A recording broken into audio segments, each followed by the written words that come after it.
Yo, how's it going, everyone? This is Mitchell Mander here, and let's talk about the Masters 8.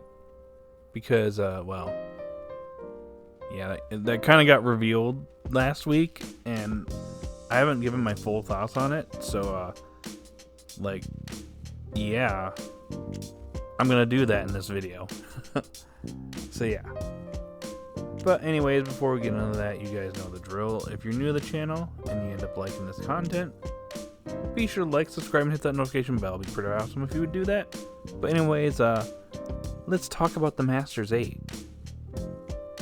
But wait, before we actually talk about the Masters 8, can we get a bunch of F's in the chat? Let's pay some respect to our boy Flint. Oh, that picture is not right. Okay, that one's right.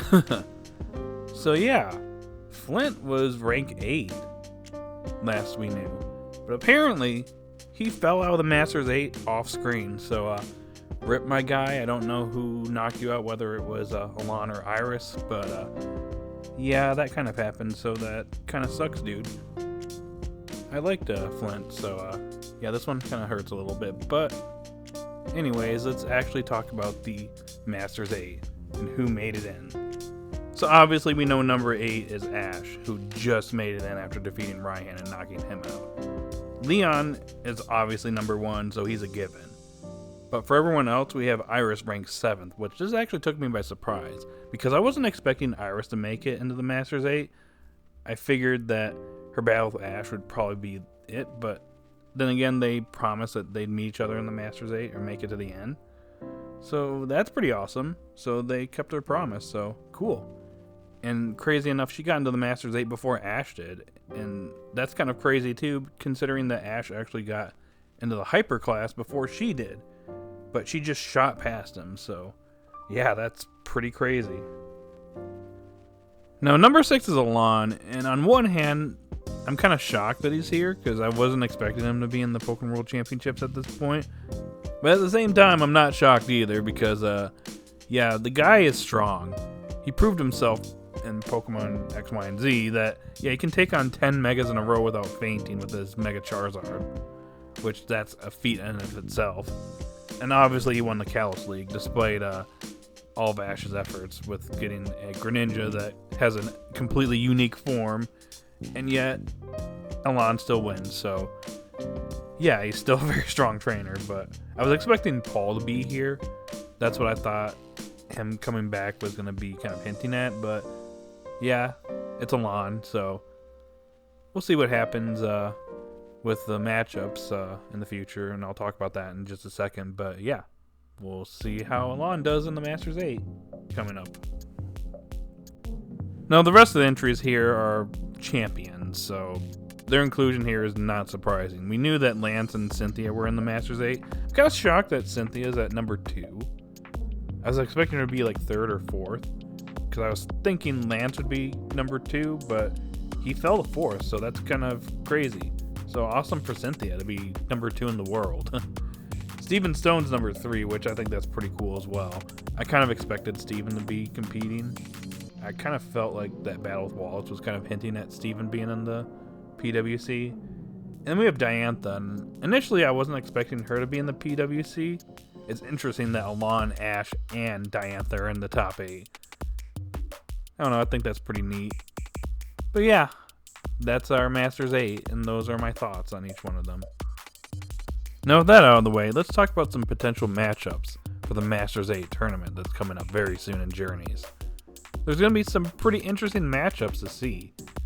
So I'm going to give some predictions on what I could potentially see as the matchups for this Masters 8 tournament. So starting out with the quarterfinals, let's talk about Ashe and his potential first matchup here. I can see it probably being Elon, so that's going to be matchup number 1. So for this battle, I see it being probably a 3v3, but I'd like it to be a 6v6. But we'll settle for a 3v3, I guess, for an earlier match in the PWC. Now, let's be honest here. Elon is here in the Masters 8 for 2 reasons only. He's either A, going to lose to Ashe, or B, he's going to lose to Leon. Yeah, if he loses to Ashe, it's Ashe avenging his loss in the Kalos League.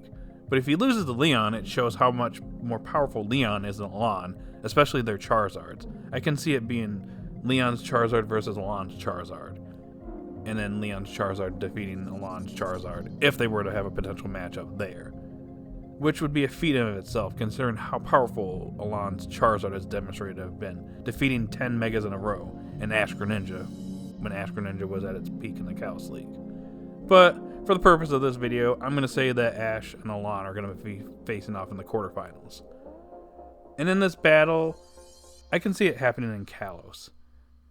And for me to be totally satisfied with this matchup, Greninja needs to come back and avenge its loss. Let's just be completely honest. We need to see Ashe Greninja at least once in Journeys, considering Greninja's already came back and has been established to be getting stronger since the end of X, Y, and Z. So, yeah, I want to see Greninja come back, avenge its loss, and defeat Elon's Charizard. Probably not going to happen, but it's definitely something that I want to see happen. And I think a lot of people will agree with me that Ashe should defeat Elon in this manner, and not have Lucario defeat Mega Charizard in Greninja's place. That'd be something that a lot of people would probably be upset about. So, yeah. I can see Ashe facing off against Elon and winning with Greninja. Now for matchup number 2, I can see Iris facing off against Lance in the quarterfinals.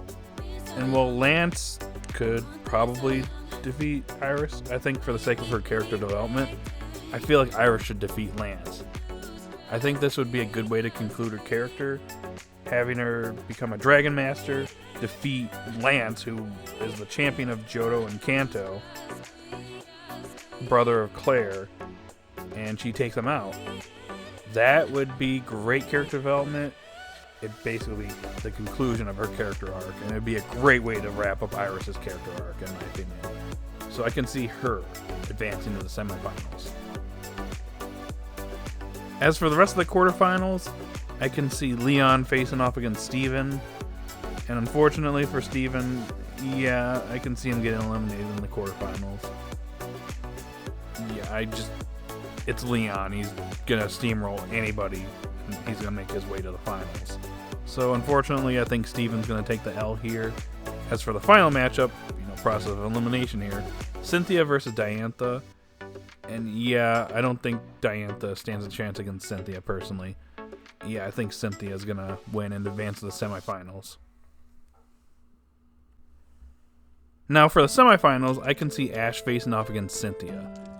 I feel like this has been hinted at in Journeys that Ashe is potentially going to be facing off against Cynthia later on down the road. Probably to tie into, Brilliant Diamond, Shining Pearl. Have Ashe face off against Cynthia. This would probably be a 3v3 match. Again, I'd like it to be 6v6, but, I don't want to ask for too much. But a 3v3 will still be pretty nice. It's going to be crazy if Ashe... Actually, let me rephrase this. It's going to be crazy when Ashe actually defeats someone like Cynthia in this tournament. It's going to be a sight to behold. I can see it trending on Twitter. But yeah, Ashe is going to probably face off against Cynthia in the semifinals and then defeat her and advance to the finals. For the second semifinal matchup, we have Iris versus Leon. And sorry, Iris. Yeah, you stand no chance against Leon, so Leon's going to wipe the floor with you, unfortunately. No disrespect to her, but yeah, she's no match for Leon. And I can see her and Ashe having an interesting conversation after this battle, where she encourages Ashe to defeat Leon and become number 1 in the world for her. I don't know, but I could see something like this happening. But anyways, let's move on to the finals. For the grand finale for the Pokemon World Championships for this season, Ashe versus Leon.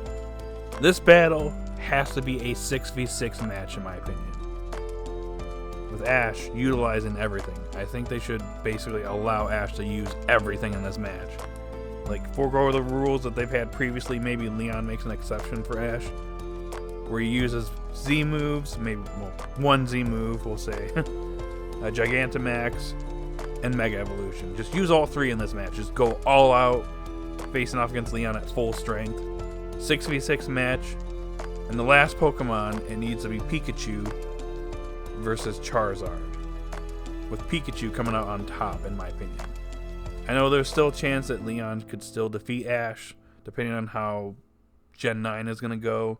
Whether this is Ashe's last season, or he's going to be going to the next region as a mentor, or he's just going into the next region and getting the starters, and then we're just starting from scratch there. But personally, in my opinion, Ashe needs to win this battle. There's been a lot of build up to this battle. I kind of don't want to see Ashe face off against all these characters, all these powerful characters, beat them one by one, only for him to lose in the end. I'm pretty sure a lot of people will be pretty salty if that happened. I can see people not wanting to support the series anymore. So let's let Ashe win here. And if this is truly the end for Ashe's character arc, for his story, what a way to end it off with him becoming #1 in the world. Truly becoming a Pokemon master. Alrighty guys, that's all I got for this video. Those were my thoughts on the Masters 8 and the potential matchups for this Masters 8 tournament. So in the comment section down below, I want to hear your thoughts. I want your personal predictions for this Masters 8 tournament. Who do you think is going to be facing off against one another? And will Ashe actually defeat Leon and become #1 in the world? I'd like to hear your thoughts, your reasonings, whatever you're thinking for this upcoming tournament. Post them in the comment section down below. And if you're new to the channel, be sure to like, subscribe, and hit that notification bell. And guys, have a great day or night wherever you're at, and I'll see you all later.